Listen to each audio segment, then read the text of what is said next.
Saya tidak tahu persis apakah sudah ada koordinasi, apakah sudah ada undangan, apakah sudah ada kesepakatan untuk datang antara dua belah pihak ini, atau spesifik kepada Habib Rizik. Apakah Habib Rizik sudah sepakat atau tidak untuk berdebat, sehingga langkah yang dibumingkan itu sudah sidak lokasi debatnya. Luar biasa ya. Jadi sudah finishing ini, sudah bicara bagaimana kesiapan tuan rumah untuk menggelar debat itu. Kalau prediksi saya sebagai pengamat dalam isu pernasaban ini, itu debat tidak mungkin terjadi. Karena Habib Rizik tidak mungkin mau melayani itu. Lalu apa manfaatnya membumingkan masalah ini? Nah, ini yang menarik namanya pengamatnya. Yang pertama, ya counter attack lah. Kita kalau bicara historisnya, dulu kan muncul itu 3 hari 3 malam siap berdebat kan. Kemudian disediakan panggungnya di Kesultanan Banten kalau tidak salah. Sudah ACC mau datang, tiba-tiba last minute kirim WA nggak jadi datang. Apa yang muncul? Al-Kaburi kan. Artinya dirugikan sekali dengan peristiwa nggak jadinya itu, yaitu muncul stigma Al-Kaburi. Kemudian muncul lagi ajakan debat di Robito Alawiyah. Dia nantang ulang di kampus, tantang menantang terus seperti itu. Dan ternyata pola seperti ini efektif juga untuk menghidupkan gitu. Apalagi yang ditantang memang yang nggak akan mau, wah enak itu. Jadi caranya itu memang kalau kita tidak ingin terlihat tidak punya uang, sebaliknya kita ingin terlihat banyak duit, kita tawar barang yang tidak mungkin dijual. Sambil kita bersesumbar, berapapun saya bayari. Kedengarannya kan banyak sekali duitnya. Mau berapapun saya bayar. Padahal dia bicara seperti itu karena sudah tahu nggak mungkin dijual gitu. Nah ini bagus ya untuk kalangan-kalangan masyarakat. Isu-isu begitu bagus. Nanti akan muncul, wah Bahlawi nggak berani debat. Katanya cucu Nabi kok nggak berani debat. Nah gitu nanti kan. Yang sebelahnya, wah katanya tesisnya benar, kok nggak berani debat? Ya begitu-begitu aja. Satu ya. Yang kedua, kalau sudut pandang kedua, kita sering dengar no viral no justice ya. Itu mungkin dikaitkan dengan misalnya kasus Vina Cirebon atau kasus-kasus kriminal yang mungkin tidak dapat atensi dari hukum, tiba-tiba diviralkan, diupload di sosial media.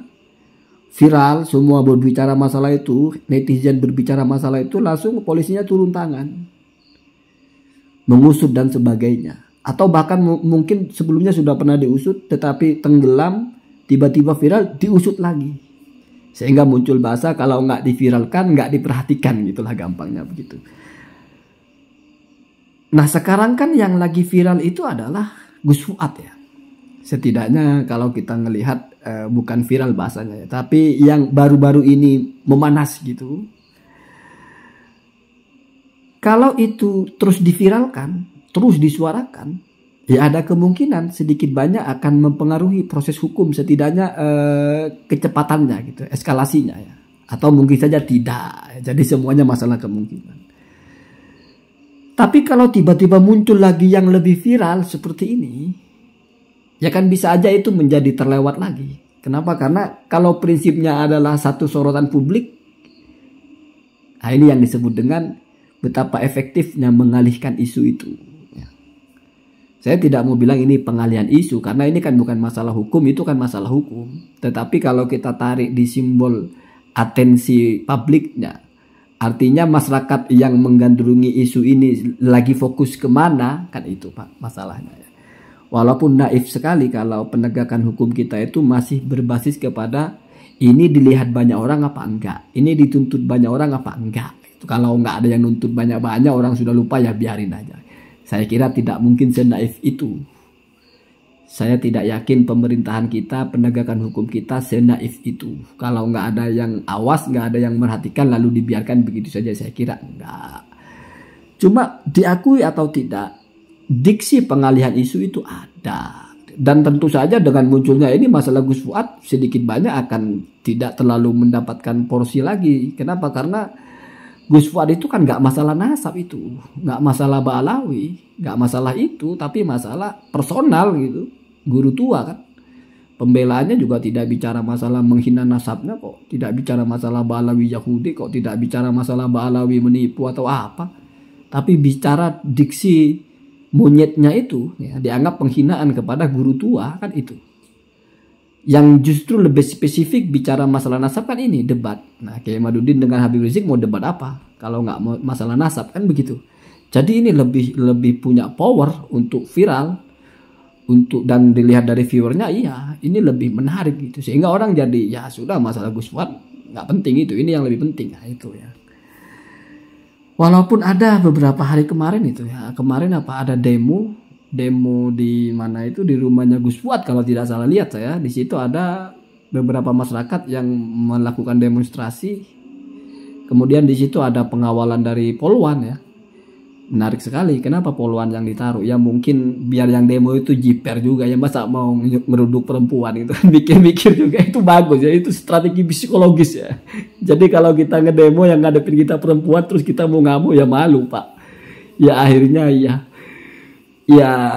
bagus ya, saya kira polisi itu bagus, itu lebih bagus daripada misalnya yang menjaga itu laskar PWI atau apa, itu potensi bentroknya lebih besar. Tapi kalau yang menjaga itu polisi perempuan lagi, ngeper juga Pak yang demo Paknya ya demo-demo di luar saja. Walaupun sebetulnya orang demo itu kan nggak mesti mau geruduk apa, cuma mau menyampaikan suara secara berjamaah lah, aspirasi namanya kan, sehingga lebih didengarkan atau apa. Walaupun isunya itu sudah lebih jauh lagi, itu masalah PKI dan sebagainya, udah nggak ada kaitannya dengan nasab, nggak ada kaitannya dengan penghinaan guru tua, tapi sudah masalah nasab. Jadi Gus Fuad ini lagi agak sial kayaknya.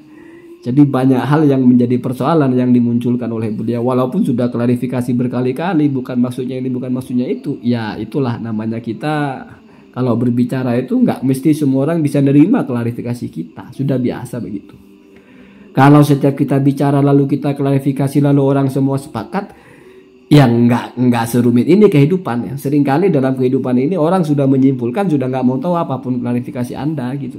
Kalaupun harus dipertentangkan ya nanti dipertentangkan di sidang yang resmi gitu. Jadi nggak lalu semua selesai dengan klarifikasi, kan begitu. Itu kan sudah biasa dalam hal. Kita berbeda dengan orang dalam pembicaraan, dalam menyikapi apapun kan memang seperti itu. Jadi ini salah satu metode yang bagus saya untuk terus menghidupkan isu nasab ini. Terus bergelora lagi. Nggak kepaten obor lah ya. Jadi akan terus hidup ya. Ada ya. Luar biasa idenya ya. Nanti bisa jadi ganti tokoh. Ya. Entah ini menantang ini, kita sidak tempatnya. Dan dipastikan itu yang memang tidak akan pernah terjadi gitu ya. Allahumma